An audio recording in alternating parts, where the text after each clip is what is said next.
আইন শৃঙ্খলার যে অবনতি হচ্ছে, এই ধারা যদি অব্যাহত থাকে তাহলে এই সরকারের প্রতি মানুষের আস্থা দিন দিন যেভাবে তলানিতে ঠেকছে, কিছুদিনের মধ্যে এই আস্থা নাই হয়ে যাবে। এনসিপি কেউ করেন বা কেউ করেন না, স্কুলগামী শিক্ষার্থী এখানে অনেক আন্তর্জাতিক হয়েছেন, যারা এনসিপি হয়তো করেন না কিন্তু আমাদেরকে হয়তো দেখতে আসছেন। এখানে বিএনপির অনেক শুভাকাঙ্ক্ষী বাইরে এখানে উপস্থিত হয়েছেন, বাংলাদেশ জামাত ইসলামের অনেক নেতাকর্মীরা এখানে উপস্থিত হয়েছেন, এনসিপি যারা পছন্দ করেন তারাও উপস্থিত হয়েছেন, এনসিপি যারা পছন্দ করেন না তারাও এখানে উপস্থিত হয়েছেন।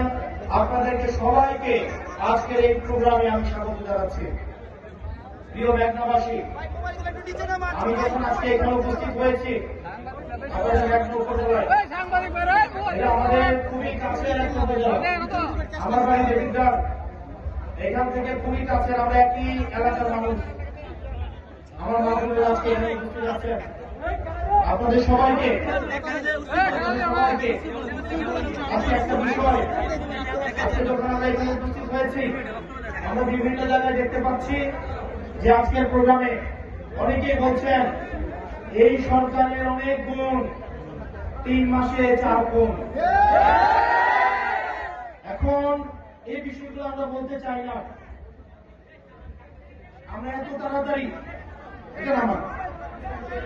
তাড়াতাড়ি এসব বলতে চাই না। এত উপজেলায় 3 মাসের 4টা যদি খুন হয়, স্বরাষ্ট্রমন্ত্রী আসলে কি করেন?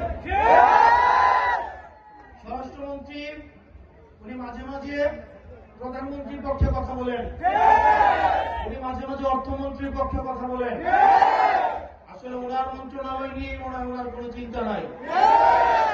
এখন মানুষ যেভাবে বলা শুরু করছে যে এই মেঘনা উপজেলার মানুষ, আমি আজকে শুনলাম আমাকে এখানে বলছে যে এই সরকারের অনেক গুণ, মেঘনা উপজেলায় 3 মাসে 4 গুণ। এই যে আমি আজকে আসলাম, মানুষ যে ব্যানারে ব্যানারে বলছে বিচার চাই, স্ত্রী তার স্বামীর হত্যার বিচার চাচ্ছে, সন্তান তার বাবা হত্যার বিচার চাচ্ছে, মা তার সন্তান হত্যার বিচার চাচ্ছে, এই বিচারটা করবে কারা? আমরা অত্যন্ত দুঃখের সাথে এবং পরিতাপের সাথে দেখতে পাচ্ছি আইন শৃঙ্খলার যে অবনতি হচ্ছে, এই ধারা যদি অব্যাহত থাকে তাহলে এই সরকারের প্রতি মানুষের আস্থা দিন দিন যেভাবে তলানিতে ঠেকছে, কিছুদিনের মধ্যে এই আস্থা নাই হয়ে যাবে।